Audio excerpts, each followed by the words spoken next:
hi bestie. In today's video I'll be discussing some groups that were held back by their companies.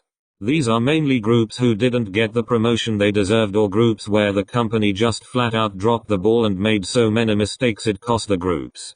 Before we begin, I'd just like to make it clear that these are more just brief overviews, but I'll leave links in the description to more information on each group in case you want to look more into them. So let's just get started.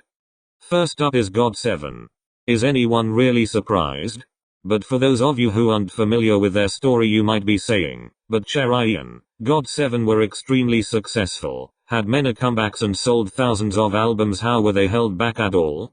It's true, GOT7 are an extremely successful group, however due to underhanded and downright shady actions from the company, GOT7 was held back from rising to their full potential.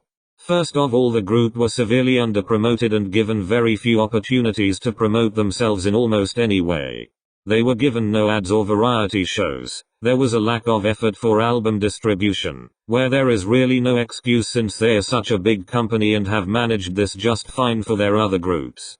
And finally, hardly any comeback preparation time with very little resources for pre-release things like a Spotify playlist. Unfortunately, it doesn't stop there. The company also held the group back from reaching a wider audience and their international fanbase. English subs on their content took weeks to appear. They also failed to promote their comebacks through YouTube ads, unlike other groups in the company. Furthermore, the members themselves were prevented from contributing creatively in their comebacks.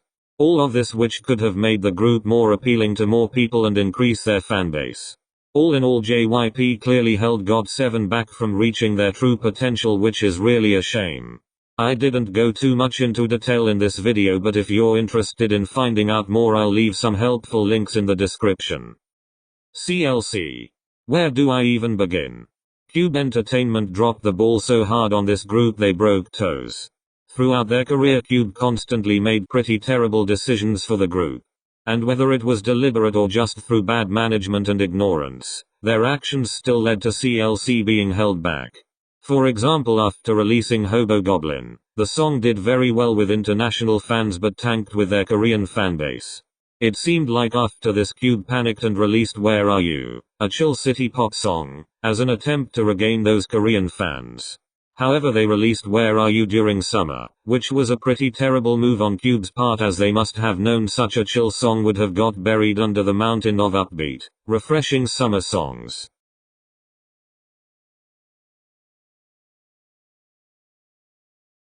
Overall, it seems to me that CLC didn't reach the success Cube wanted them to within a certain amount of time. So instead of trying to remedy this and work hard to push them through comebacks and promotions, they gave up and moved on. This can be further seen from the lack of promotion Cube gave them, such as uploading Me and Devil onto iTunes months after they were released, not restocking old albums, giving them no ads, and not getting them on variety shows. I've just barely scratched the surface here, but it's painfully obvious Cube severely mismanaged CLC and held them back from even bigger success they could have had. Next is Pristin from Pledis Entertainment. Pretty much from debut, Pristin were doing pretty well for themselves, releasing two relatively successful comebacks, We Woo and We Like, and even winning the award for Best New Female Artist at MAMA 2017 and the award for Best New Artist at the 2018 Seoul Music Awards. However, unfortunately, We Like would be the last time the entire group would have a comeback. After the member Kyla returned to America for health reasons, the subunit Pristin V debuted May 2018 and would be the last time Pristin would release any music, going on hiatus until disbanding May 2019. It's still relatively unclear as to why Pledis completely dropped Pristin. Sure, their second release We Like maybe didn't do as well as they hoped, but it hadn't even been a year since debut, and who knows if later comebacks would have led them to greater success. What is definitely clear is that Pledis held back Pristin from reaching their full potential, dropping them instead of using their resources to promote them through comebacks or anything else. The last group I'll be talking about today is Dia. There's a lot I could say on Dia, but I can only go through so much in this video, so I apologize if I leave anything important out. So first of all, I believe Dia was held back because of their company's truly terrible management. Would they been one of the top girl groups if they'd had better management? Who knows, but they definitely would have been able to reach their full potential or close to it. MBK would consistently fudge up statements, stating that member Jenny would not be leaving the group only to have her leave the group a few months later. Or only announcing delays in comebacks on the day they were to be released. Now this would be confusing for a loyal fan, let alone a casual listener who could easily lose interest and forget about them because of this. MBK would also pretty much change their concept and sound style every comeback, making it extra hard for them to gain fans as they didn't have a solid sound or style people could associate with them. Furthermore, MBK pretty much only promoted Chaeyeon, probably because of her success in IOI, and did nothing to promote any other members of the group.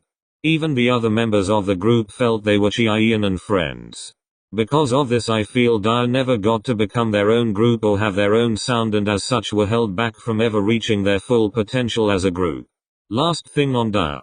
I hope Somai is doing well, as MBK has been incredibly shady regarding her, adding her to the group only to seemingly make her go on hiatus and to try and almost erase her from the group because of some really nasty reasons.